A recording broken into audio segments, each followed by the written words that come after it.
शिवाजी विद्यापीठाच्या सिंथेटिक ट्रॅकवर साळोखे नगर इथल्या डी.वाय. पाटील कॉलेज ऑफ इंजिनिअरिंगच्या वतीनं शिवाजी विद्यापीठ कोल्हापूर इंजिनिअरिंग लीड कॉलेज स्पर्धेचं आयोजन करण्यात आलं होतं।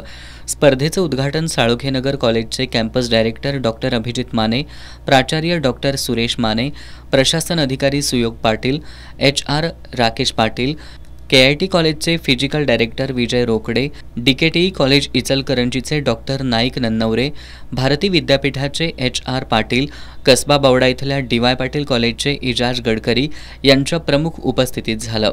धावणे, भालाफेक, लांब उडी, थाळीफेक या खेळ प्रकारात ही स्पर्धा घेण्यात आली। या स्पर्धेत 127 खेळाडूंनी सहभाग घेतला होता। या संपूर्ण स्पर्धेवर साळोखे नगरमधील डी.वाय. पाटील इंजिनिअरिंग कॉलेजचं वर्चस्व राहिलं। 100 आणि 200 मीटर धावणे क्रीडा प्रकारात मुलांच्या गटात KIT कॉलेज कोल्हापूरच्या राजवर्धन पाटील तर 400 मीटरमध्ये डी.वाय. पाटील बावडा कॉलेजचा यशवंत राठोड यानं पहिला क्रमांक पटकावला।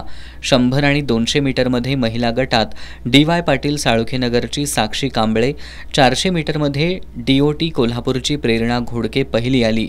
गोळाफेकमध्ये मुलांच्या गटात DOT कॉलेज कोल्हापूरचा प्रतीक चौगुले यानं पहिला क्रमांक मिळवला, तर महिलांमध्ये DOT कोल्हापूरची रुचा पाटील हिनं पहिला क्रमांक पटकावला। थाळीफेकमध्ये इचलकरंजीच्या DKTEच्या प्रदीप माळी यानं पहिला क्रमांक मिळवला, तर मुलींच्या गटात DKTE इचलकरंजीची अपूर्वा ऐरेकर पहिली आली। लांब उडीमध्ये KIT कोल्हापूरचा राजवर्धन पाटील पहिला आला।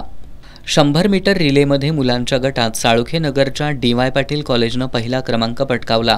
या स्पर्धेत मुलांच्या गटात KIT कॉलेज कोल्हापूरचा हर्षवर्धन पाटील तर मुलींच्या गटात साळोखे नगर इथल्या डी.वाय. पाटील कॉलेजच्या साक्षी कांबळे यांना वेगवान धावपटूचा मान मिळाला। सर्व क्रीडा प्रकारात डी.वाय. पाटील इंजिनिअरिंग कॉलेजचं वर्चस्व राहिलं। स्पर्धा यशस्वी करण्यासाठी कॉलेजचे फिजिकल डायरेक्टर प्राध्यापक सचिन पाटील आणि त्यांच्या टीमनं विशेष परिश्रम घेतले।